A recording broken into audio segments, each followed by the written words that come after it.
Bonjour, bonjour. Nous sommes le 26 novembre 2022. C'est une période un peu particulière puisque cela va faire 10 ans maintenant que mon père est passé de l'autre côté.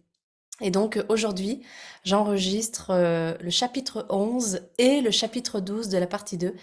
Et vous verrez pourquoi c'est significatif, parce que le chapitre 11 est en lien avec la période de août à octobre 2013, et le chapitre 12 est en lien avec la période de novembre 2013, soit un an après son décès.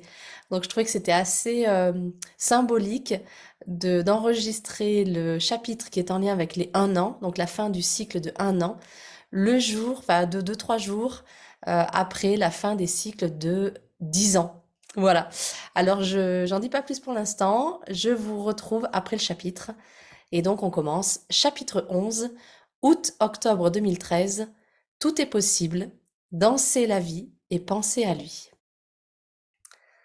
Vivre chaque instant. Profiter des bons moments. Je me sentais bien dans mon corps, dans mon cœur. Je prenais beaucoup de plaisir à revoir mes amis d'Antibes, à discuter avec mes nouveaux copains du Cambodge et à accueillir mon frère en vacances. Je leur racontais petit à petit mon expérience, ma joie et mes chocs. En me mettant à trier les photos, les émotions ressortaient aussi intactes que pendant le voyage. Il s'y rajoutait une pointe de bien-être. Rien ne pouvait m'enlever cela. Alors je dansais la vie. Comme pour me rappeler là-bas et pour reprendre doucement au travail, j'avais ramené avec moi une petite infection à l'œil droit. Alors que ma vision diminuait petit à petit, je me décidai à consulter.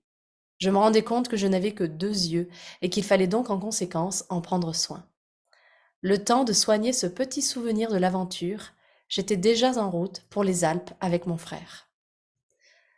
Août m'a rattrapé, et avec lui le week-end important, retrouvailles entre famille et amis, pour rendre hommage à mon père et partir en randonnée, souvenir au lac du Lozon. Que cela me faisait du bien de revoir toutes ces têtes connues. Les circonstances étaient particulières, mais nous avions tous avancé sur notre chemin du deuil. L'ambiance était excellente. Nous nous sommes levés aux aurores pour rouler vers le refuge du Giobernay, où nous nous étions tous donné rendez-vous pour un départ à 9 heures. Je n'avais jamais vu autant de monde pour une randonnée. Nous étions une vingtaine et le sourire s'affichait sur les visages. Le ton grave le remplaçait par moments, mais la joie de nous revoir reprenait le dessus. La randonnée était intime et émouvante. Je sentais que quelque chose se passait entre nous tous. La nature et le souvenir de mon père m'accompagnaient à chaque pas. Je l'imaginais être devant nous, nous attendant là-haut, nous ayant préparé un coin sympa pour manger et rire. Alors que je montais, entouré par le groupe, j'avais l'impression de communier avec les lieux et le moment. Le temps s'arrêtait presque. Je sentais le souffle de la brise sur mes joues. J'avais quelques larmes aux yeux, mais elles ne roulaient pas, arrêtées dans leur course par la joie d'être là. Le silence de la montée était léger, agréable. Je montais en conscience de vivre un événement important. Pour lui, mais aussi pour moi, pour nous tous qui étions présents, certains venus de très loin. Par moments, en regardant le paysage, les névés, les plantes, je l'imaginais là, en train de se balader, de nous lister tel ou tel sommet, libre et heureux. J'étais même presque sûre qu'il avait compris ça, cette simplicité, cet étonnement d'un nuage qui traverse le ciel, de petits papillons qui virevoltent. Avant le lac, nous avons fait une pause sur un rocher que nous apprécions tout particulièrement. Ce rocher se trouvait en bas d'une cascade, et la perspective en était incroyable. Dans mon enfance, c'est sur ce rocher que nous nous mettions debout avec ma sœur et mon frère, alors que nos parents prenaient quelques photos. Et ils nous rejoignaient pour bénéficier des éclaboussements de l'eau dans la chaleur de l'été. Ce jour-là, nos pas ont tout naturellement pris le sentier de la cascade et bifurqué sur le rocher. Par automatisme et souvenir, nous sommes montés tous les trois sur ce bout de roche. Alors que nous nous retournions face à ma mère, nous avons vu les regards du groupe sur nous trois. Et au lieu d'une photo prise par lui, nous avons eu droit à une multitude de photos prises par ses amis. J'ai réalisé que sa mémoire ne s'était pas éteinte avec son corps. Il était plus que jamais avec nous. Nous avons continué notre ascension et le lac nous a ouvert les bras. Un rocher un peu surélevé surplombait la vallée et le lac, lieu parfait pour se poser ensemble. La vue était magnifique et je redécouvrais ce lieu sublime. Il avait demandé qu'on vienne au lac car il aimait la montagne. Par-dessus tout, il aimait la partager avec ceux qu'il chérissait. Tout à coup, les rires se sont tus. Un silence de recueillement a pris le relais. Et nous quatre, nous sommes approchés du bord. Dans un silence, nous avons regardé le lac et relâché notre souffle.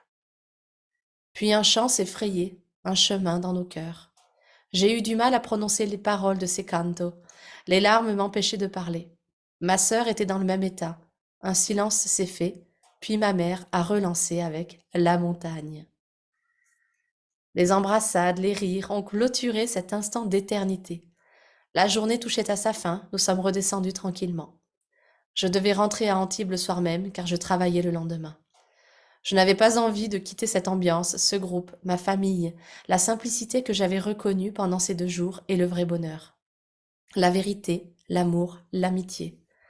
Je me rendais compte que j'avais du mal à retrouver cette simplicité à Antibes, ce calme de la montagne, cet aspect-là du bonheur.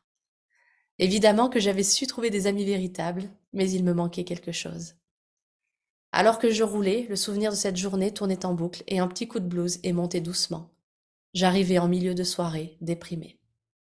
Au travail, je me sentais seule et de plus en plus en décalage.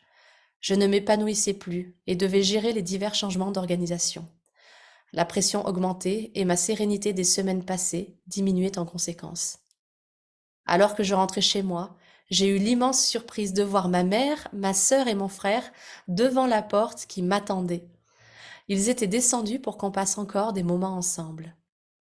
Je sentais qu'après m'être redécouverte au Cambodge, j'avais besoin de retrouver mon pilier familial. Ils avaient entendu mon appel implicite. Pour le 15 août, nous sommes donc partis tranquillement pour Saint-Paul-de-Vence.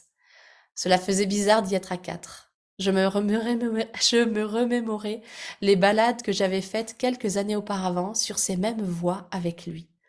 Je n'étais plus triste, je savourais ces souvenirs. La flânerie, un petit restaurant, les ruelles pavées. À 4, nous construisions de nouvelles images, de belles images, des représentations de notre vie renouvelée. Et je me sentais bien entre ces pierres et ces plantes, entourée par ma famille. Nous n'avions pas besoin de beaucoup parler. Je sentais leur présence et leur soutien, comme j'essayais d'apporter le mien. Je reprenais également part aux événements importants de mes amis. Le mariage d'une copine, les 30 ans d'une autre, m'ont remontré le cycle de la vie. L'émotion était au rendez-vous et je m'éclatais. Je dansais, je riais, je décidais d'être vraiment présente. Pas de juste faire semblant, d'avoir ma tête ailleurs. Je reprenais doucement ma vision émerveillée des choses, qui me faisait apprécier un coucher de soleil, le chant d'un oiseau, ou tout simplement les bulles d'un jouet. Je riais et me faisais remarquer. Vous êtes Marion, c'est bien ça? On a beaucoup entendu parler de vous. En bien, j'espère. Et en fait, peut-être pas. Mais je commençais mon chemin vers une autre étape. Être moi et ne pas me préoccuper du jugement des autres, ou ne plus vouloir être aimée par tous à tout prix. Juste être, entière, émerveillée, heureuse. Je décidai aussi de me mettre en recherche active pour un appartement. J'étais enfin prête, dans mon esprit, à acheter un bien. J'avais fait la paix avec le fait que cela ne voulait pas nécessairement dire que j'étais enchaînée à Antibes et que je ne pourrais pas en partir le jour venu. Je n'avais jamais passé le pas jusqu'à présent, car un appartement signifiait engagement pour moi. Je sentais que le changement de ma vie était en cours. J'avais initié beaucoup de renouveau avec le voyage, et je savais que j'étais capable de beaucoup plus que ce que je me restreignais, par peur ou par confort. Un autre changement, les randonnées. Je me motivais de plus en plus le samedi ou dimanche matin pour parcourir cette belle région de la Côte d'Azur et arpenter l'Estérel ou le Mercantour. Je me ressourçais au contact de la nature. Je prenais le temps de ne penser à rien, de juste avancer, observer, écouter. Je retrouvais ce calme et cette beauté que j'avais appréciés au Lozon ou même au Cambodge. Au boulot, les coups durs et les problèmes opérationnels s'enchaînaient. Je restais après 22 heures ou me faisais appeler vers minuit. C'était comme si mon moi du travail, le miroir de mon passé, se détériorait au fur et à mesure que mon nouveau moi, mon moi qui avait fait la paix avec mes peurs et mon deuil, était en train de naître. Le travail était troublé alors que je n'avais jamais été aussi bien en dehors. Et puis, je préparais mes retrouvailles avec l'équipe du Cambodge et avais hâte d'y être. Je partais donc mi-septembre en train pour Paris. Ces retrouvailles se faisaient sous le signe de l'aventure. Pour la première fois de ma vie, je n'avais pas prévu où je dormirais le samedi soir. Je connaissais assez de monde à Paris pour trouver un coin au dernier moment, et je m'étais donc laissé vivre en dehors de mon schéma habituel de prévision de tout. Je décidai de faire de la place pour l'imprévu, pour les opportunités. Et je faisais rire ma sœur et mes meilleurs amis par la même occasion. J'étais motivée et en même temps j'avais un peu peur de les revoir. Je craignais de vivre un décalage trop grand avec ce que nous avions vécu. Avec la reprise de nos routines respectives et le retour dans nos habitudes, serions-nous toujours aussi unis et liés? Je rejoignais un des membres du Cambodge à Alfortville. Nous allions participer à la fête des associations. C'était comme si nous ne nous étions jamais quittés. La mission, le Cambodge, nous revisitions le passé avec joie. Après des discussions passionnantes avec les visiteurs, notre groupe s'est petit à petit reformé. Nous avons rejoint les membres restants au milieu d'eux, la technoparade. Je n'aurais jamais fait cela une année auparavant. Je sentais des ailes pousser dans mon dos. Sans comprendre, je me retrouvais sur les épaules d'un copain, en train de danser, un peu de pluie me rafraîchissant le visage. La carapace que je m'étais créée se fissurait petit à petit. Nous avons terminé la soirée en mode étudiant, pizza, bière et karaoké, avec en prime les chansons qui nous avaient accompagnés pendant nos 2 semaines en Asie. Ce soir-là, je dormais chez ma sœur, hallucinée par ce que je lui racontais. Je retrouvais la troupe le lendemain pour les journées du patrimoine. En rentrant à Antibes, je me félicitais d'avoir écouté mon instinct. J'avais passé un excellent moment sans rien planifier au préalable. À mon retour au travail, on me proposait un nouveau poste. Un changement que je n'avais pas prévu, mais que j'attendais. Je n'arrivais pas à savoir d'où provenait mon mal-être professionnel. Était-ce le poste, chef d'une équipe d'analystes fonctionnels, ou le sujet sur lequel je travaillais? Cette proposition tombait donc à point nommé. Il me permettrait d'expérimenter le même poste, mais dans un domaine différent, de clarifier ce qui me convenait et ne me convenait plus. Je réfléchissais à la proposition, ne sachant trop que faire. Après mûre réflexion, je décidai d'accepter. Une page se tournerait lorsque je changerais effectivement. Ce poste était un parallèle de la maladie et de la mort, de lui, mais également de moi. Je renaissais dans ma vie personnelle, alors pourquoi ne pas aussi renaître des cendres du côté professionnel? 2 jours plus tard, mon corps me criait stop. Repos. Je souffrais d'une grippe carabinée, une qui ne vous permettait pas de bouger. J'avais le vertige et la nausée, et devais pallier aux rumeurs de mon remplacement. Dans une entreprise, gérer les rumeurs, les changements étaient monnaie courante, mais je n'étais pas habituée à ce qu'elle m'inclue. Mon remplaçant allait déterminer la date à laquelle je débuterais dans mes nouvelles attributions, et j'avais hâte. En parallèle de ces grands 8 émotionnels, je visitais un appartement, puis un autre, et encore un autre. Je ne me sentais pas de le faire seul, je demandais à un ami de m'accompagner. Il avait de l'expérience, il venait d'acheter le sien et connaissait bien le marché. Il commençait aussi à très bien me connaître, me soutenant dans les périodes difficiles et me souriant dans les moments de joie. Je tombais sur un bien qui me plaisait vraiment beaucoup, lumineux, ouvert, rénové, bien agencé. Ayant eu un coup de cœur et après discussion avec cet ami, j'ai fait une première offre. Je pensais à cet instant à lui. S'il avait été là, je l'aurais appelé tout de suite pour écouter ses conseils. J'appelai ma mère pour l'informer et lui demander si elle se sentait de descendre pour faire une deuxième visite, prévue la semaine suivante. La contre-visite a conforté ma première impression. Nous étions emballés et nous avons pris rendez-vous pour signer le compromis. J'étais abasourdie par la rapidité à laquelle tout cela s'était déroulé. En moins de 2 mois, j'avais trouvé ce que j'avais mis des années à fuir. Ma mère était heureuse, je pensais encore plus à lui. Ma conscience me ramenait à des mois auparavant dans cette chambre d'hôpital. J'étais en train de réaliser une de ses dernières volontés me concernant, sa dernière volonté. Après ça, je ne pouvais qu'imaginer tout ce qu'il voyait et espérait pour moi. La signature du compromis, l'émotion, et le début du parcours du combattant, la recherche de prêt. Je fêtais cela avec des amis et du champagne. Toute occasion était propice à fêter la vie. Fin octobre, nous avons décidé de partir visiter Copenhague avec mon frère, ma sœur et une amie de ma sœur. Nous allions visiter la capitale du Danemark en vélo. Premier voyage entre nous depuis les événements. Les émotions étaient différentes, beaucoup plus sereines qu'en Écosse. Le parc Tivoli aux couleurs d'Halloween m'enchantait.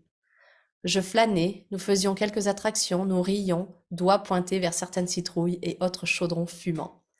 Le centre-ville, le château et la petite sirène, nous filions sur nos engins, je me sentais libre. Nous avons pu assister par hasard au changement de la garde à Amienborg. Puis le château de Rosenborg, petit mais intéressant, a fait ressortir notre complicité. Des miroirs occupaient toutes les pièces, au plafond, sur les murs, parfois dans des meubles et même au sol. Nous pouvions jouer avec nos reflets à chaque pas. Notre âme d'enfant a ressurgi, et les pièces ont assisté à nos jeux de lumière. Dans le jardin botanique, nous avons exprimé notre étonnement, et les jeux ont repris de plus belle. En sautant le plus haut possible afin d'atteindre le ciel, je me sentais vivante. La brasserie Carlsberg, les dégustations, l'entente était parfaite. Je fêtais l'appartement avec eux autour d'un petit gâteau à la cannelle. Je leur racontais également mon départ imminent, dernier voyage professionnel de mon précédent poste avant le changement. Ce départ avait une signification très particulière. Ma sœur l'a compris quand je lui donnai la destination. Bangkok, du 10 au 16 novembre, soit 1 an au jour près après notre propre départ ajourné vers la Thaïlande. Et voilà la fin de ce chapitre 12. Alors, c'est un chapitre, comme vous pouvez le voir, où il se passe beaucoup de choses, euh, où en fait, il y a donc août, septembre, octobre, il y a 3 mois qui se passent dans ce chapitre. Et c'est intéressant en fait de faire un parallèle, comme dans ce chapitre il se passe beaucoup de choses et c'est dans un seul document, alors que le Cambodge où il se passe, enfin finalement ce n'est que 2 semaines, mais ça tient sur 3 chapitres. Pour moi c'était intéressant de faire ce jeu entre le temps, ce jeu de temps où finalement je passe beaucoup de temps à parler du Cambodge, à exprimer et à vous partager l'expérience que j'ai vécue là-bas. Et en même temps, je passe peu de temps sur une période plus longue, donc de août à octobre, sur ce chapitre 12. C'est intéressant en fait de voir comme le temps est complètement subjectif, comme eh bien, des fois on a l'impression que en une semaine il s'est passé 1 an, et comme quoi des fois en 3 mois il s'est passé 3 jours. C'est très intéressant et c'est un peu euh, le rapport au temps que je vous invite à aller connecter et à vous rendre compte eh ben, des moments dans vos vies où le temps s'est complètement suspendu, où le temps s'est étiré. Généralement, c'est que à ce moment-là, il s'est passé des choses importantes vis-à-vis de vous, de votre être intérieur. Il y a une reconnexion particulière avec votre être intérieur à ce moment-là. Et ensuite, regardez ce qui s'est passé dans les semaines et mois qui ont suivi cette reconnexion profonde.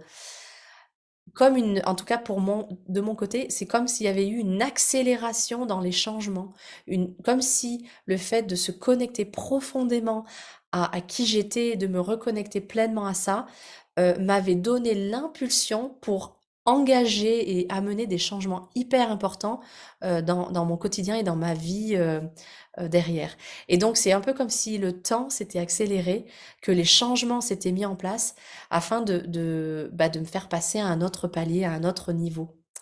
Je l'explique bien dans le chapitre, je parle vraiment de l'ancien moi et du nouveau moi, et que finalement, comme je me suis reconnectée complètement à ce moi intérieur, en tout cas dans un contexte complètement différent et en dehors de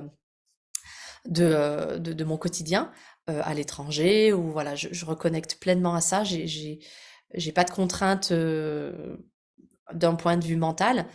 Eh bien, je me posais la question, et je sais pas si vous vous en souvenez, à la fin du chapitre 11, je me posais la question de comment ça allait qu'est-ce qui allait se passer dans mon quotidien. Eh bien, mon quotidien, comme vous pouvez le voir et l'entendre, est complètement transformé à ce retour du Cambodge. Alors certaines personnes pourraient dire oui, mais en fait, tu avais déjà engagé certaines choses avant. Oui, peut-être, j'avais déjà commencé à réfléchir d'un point de vue intérieur, à changer de poste, par exemple, changer de poste professionnel, mais je n'avais pas vraiment lancé de choses. J'étais plutôt en mode, bon, je lance, mais bon, je suis pas complètement sûre. Il y avait encore une résistance à l'intérieur de moi. Quand je reviens du Cambodge, clairement, j'ai eu un changement alors, en énergétique, on dirait changement de vibration. Euh, en, si je reviens en termes plus euh, cartésien, je dirais un changement de point de vue, un changement de structure à l'intérieur de moi qui m'a fait en fait complètement me rééquilibrer, trouver des nouveaux référentiels qui m'ont fait derrière retrouver en fait une vision tellement différente que bah, derrière, j'ai changé à l'intérieur, et bien mon monde extérieur change. C'est ces fameuses phrases de Gandhi, cette fameuse phrase de Gandhi, pour changer le monde, il faut se changer soi-même. Alors, c'est une paraphrase, c'est pas cette phrase-là exactement. Et puis, ces phrases de Brian Tracy qui dit si tu veux changer les choses dans ta vie, il faut que tu changes des choses dans ta vie. Et ben, c'est vraiment ça. Qu'est-ce que je dois changer dans ma vie pour que ma vie change? Tout simplement ma vibration, mes pensées, mon rapport au monde, ma vision des choses. Eh bien, c'est exactement ce qui se passe dans ce chapitre 12. Ça commence par le fait de vouloir vraiment vivre les instants en présence. Donc, de reconnaître qu'il y a des moments en présence où c'est de la joie, où j'ai envie de danser la vie. Et puis les moments où je me sens triste, eh bien de les vivre aussi en présence. Et, euh, et c'est intéressant parce que euh, le retour du Cambodge, où donc je vis cette intense reconnexion à moi, on démarre avec le mois d'août où on se retrouve à aller, euh, comment dire, répondre à une volonté de mon père, qu'on se retrouve tous entre amis et famille et qu'on aille lui rendre hommage en haut du lac du Lauson, donc qui est dans les Alpes. C'est une randonnée qui était une randonnée familiale et qu'il nous demande, en fait, il nous a demandé, un peu avant son décès, que pour lui rendre hommage, enfin en tout cas pour se reconnecter à lui et pour être voilà, cette, je dirais pas cette clôture, mais ce passage du deuil, d'aller ensemble tous euh, fêter la vie, célébrer la vie, célébrer la sienne et d'aller en montagne, l'endroit qu'il adorait par-dessus tout, et se retrouver en famille là-bas. Et donc, je me retrouve à aller en montagne et à retrouver bah, tout simplement les émotions et les ressentis que j'avais eus au Cambodge dans cette connexion à la nature, dans cette connexion au vivant, dans cette connexion tout simplement à la beauté du paysage et puis à la simplicité du moment. C'est un moment qui est particulièrement fort parce que on se retrouve tous réunis pour l'occasion. Certaines personnes ne faisaient pas beaucoup de randonnées, et bien là, elles viennent et elles sortent de leur zone de confort parce que il y a ce but commun d'aller au lac et de rendre hommage à mon père. C'est un moment qui est vraiment fort parce que c'est un moment où on revit un peu le passé, mais pas du tout dans une émotion de tristesse forte. C'est plutôt dans une émotion de, euh, euh, de joie, de connexion à lui, de recréation de nouveaux souvenirs, de évidemment de nostalgie, et en même temps de pour ma part, oui, de satisfaction, de joie, de tout ce qu'on a vécu jusqu'à en arriver à ce moment-là. Et évidemment, il y a des moments où la tristesse remonte et puis les larmes remontent quand on se retrouve tous les quatre au bord du rocher. Par contre, on sent sa présence à ce moment-là. On sent vraiment qu'il est avec nous. Et là, moi, je me connecte vraiment au fait que mon père, il est toujours là. Pas d'un point de vue physique, mais il est toujours là d'un point de vue énergétique et d'un point de vue bah, spirituel. En tout cas, il est toujours dans dans mon environnement. Et je retrouve, d'une certaine manière, la, comment je pourrais dire, la sérénité intérieure de me dire, oui, j'avance et je suis prête. En fait, je suis prête à avancer, je suis prête à faire le pas vers la suite, en fait, de ma vie. Et c'est important ce que je vous dis là parce que c'est après ça, donc c'est vraiment les deux événements, le Cambodge et le fait de faire cet hommage, qui vont derrière lancer tous ces changements, tous ces grands changements qui vont non seulement toucher ma vie personnelle, mais également ma vie professionnelle. Et, euh, et ça, c'est fort parce que non seulement ma reconnexion à mon être impacte ma vie personnelle, ce qui est complètement normal parce que mon voyage s'est fait dans un cadre personnel. J'ai envie d'acheter un appartement. euh, je tombe malade parce que bah, mon corps, il a besoin aussi de s'ajuster à tout ça. Et je pars à Paris en mode, je ne prévois rien, je suis complètement dans l'imprévisible, dans l'imprévu, ce qui est une manière complètement opposée de ma façon de me comporter habituellement, c'est-à-dire de vraiment tout prévoir, etc. Là, je m'autorise en fait à vivre une expérience d'imprévu et de sortir totalement de ma zone de confort. Donc ça, c'est au niveau personnel. Au niveau professionnel, ma situation en tout cas, mon ressenti personnel se dégrade, je me sens de moins en moins bien et je me demande qu'est-ce qui fait que je me sens si mal dans ce poste, dans là où je suis à ce moment-là? Et je n'en sais rien. Et ça, d'un point de vue loi d'attraction, d'un point de vue création de nos rêves, c'est un point très important. C'est quand on se sent mal, quand on ne sait pas, et qu'on a toutes ces émotions qui peuvent monter, c'est une invitation à clarifier ce qu'on veut. Alors là, je ne sais pas exactement ce que je veux.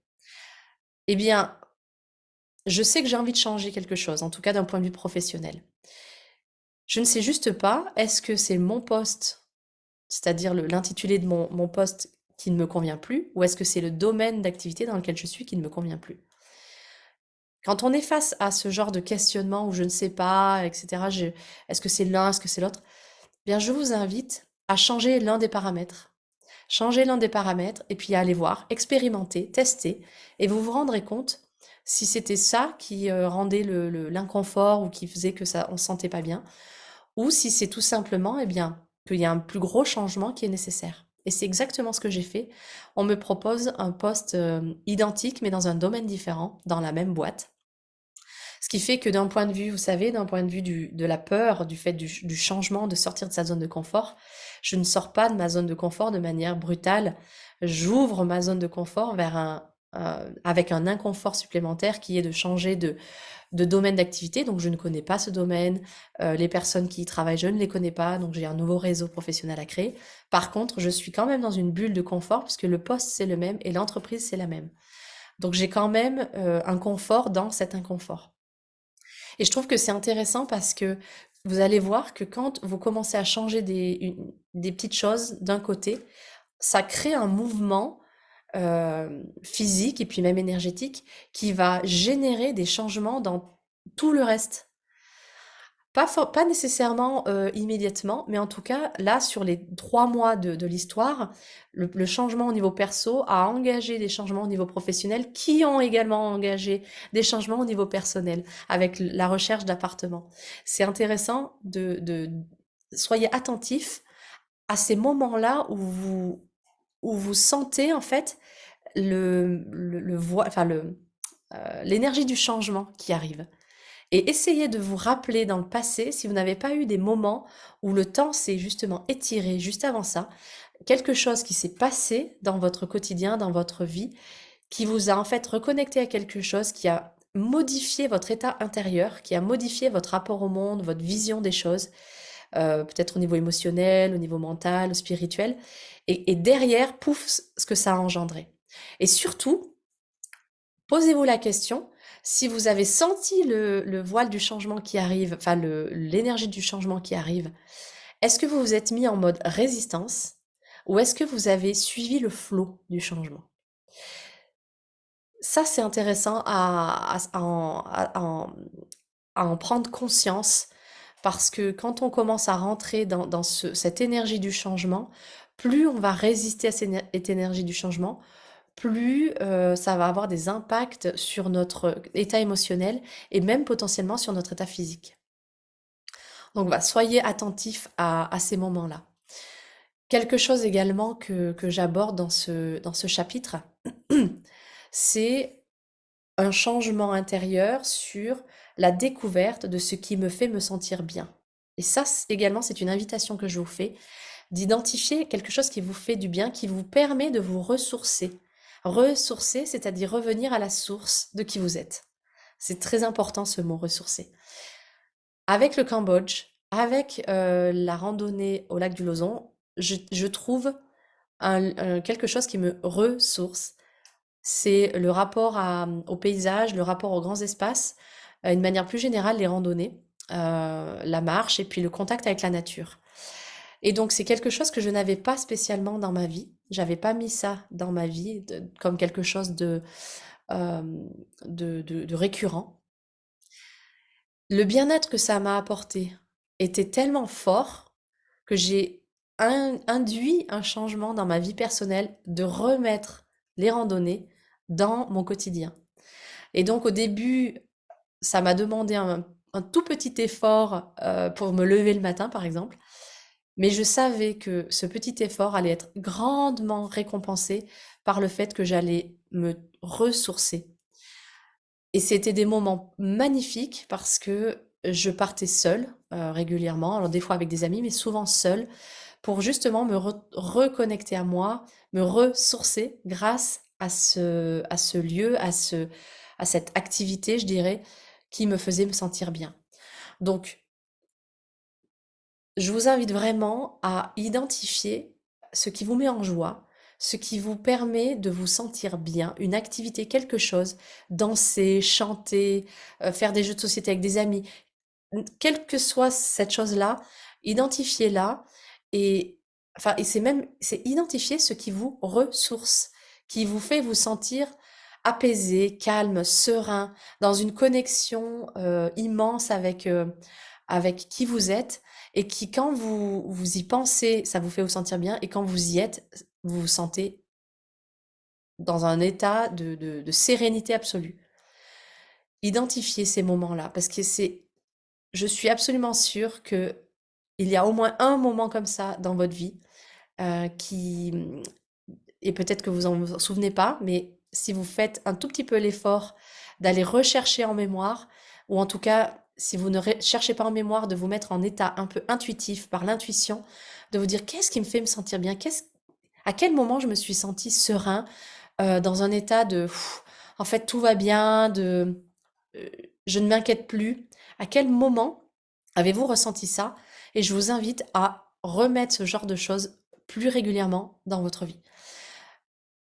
Parce que cet état-là, de mettre ça dans votre quotidien, dans votre vie, c'est en fait ce qui va permettre de faire la montée vibratoire, de faire le changement et de vous assurer que vous allez, malgré toutes les autres choses qui bougent justement, qui sont en train de se réaligner, de se transformer, qui pourraient en fait vous submerger ou vous faire vous sentir déboussolé, eh bien il y a cette chose-là ou ces choses-là qui, elles, sont votre centre, votre état de recentrage, d'alignement et de calme intérieur.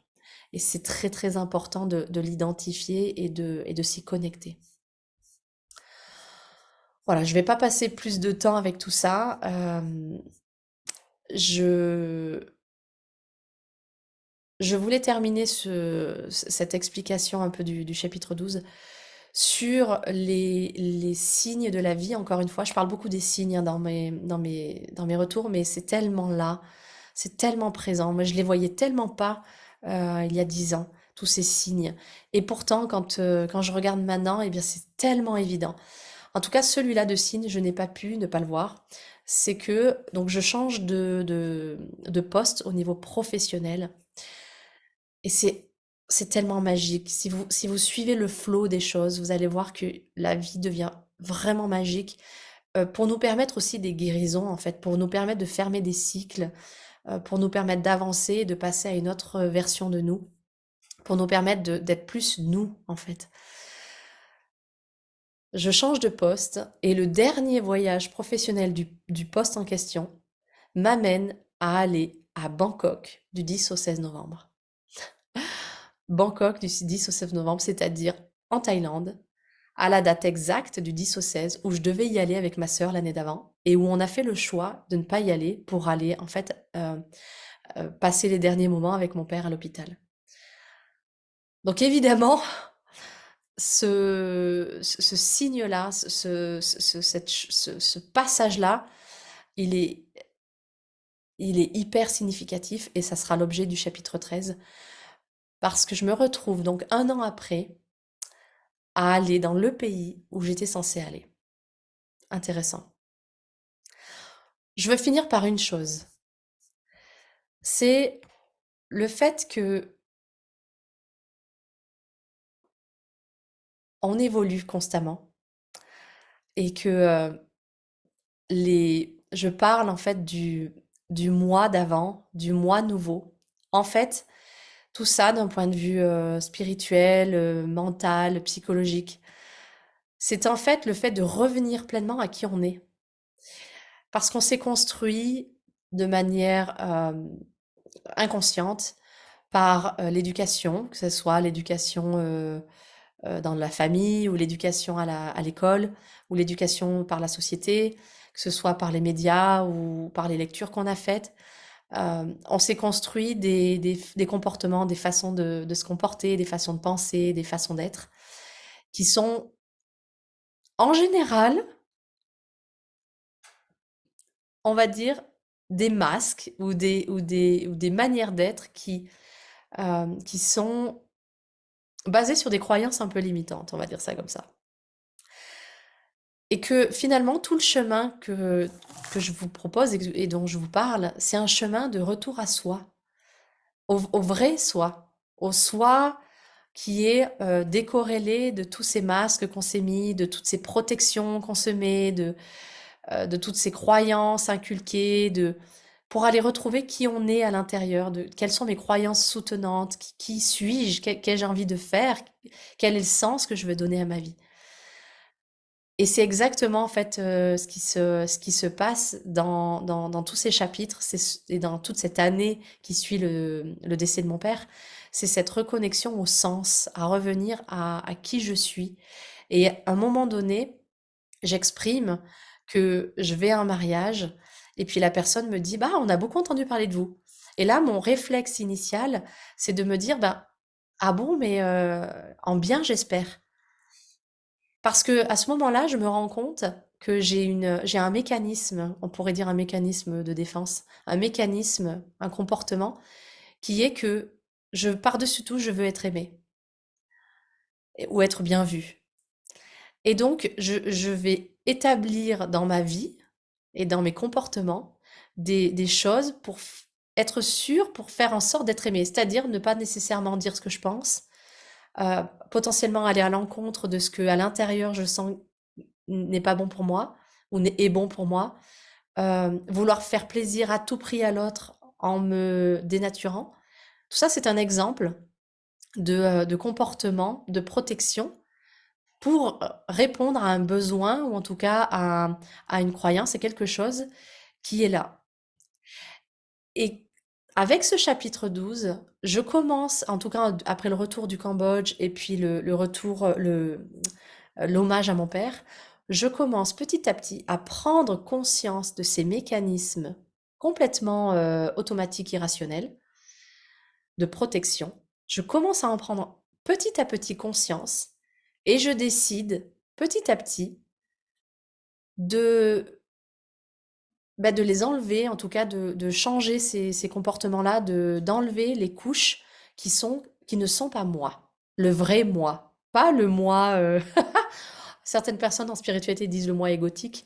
En tout cas, pas le moi qui veut se protéger, mais plutôt le moi qui est là vraiment à l'intérieur.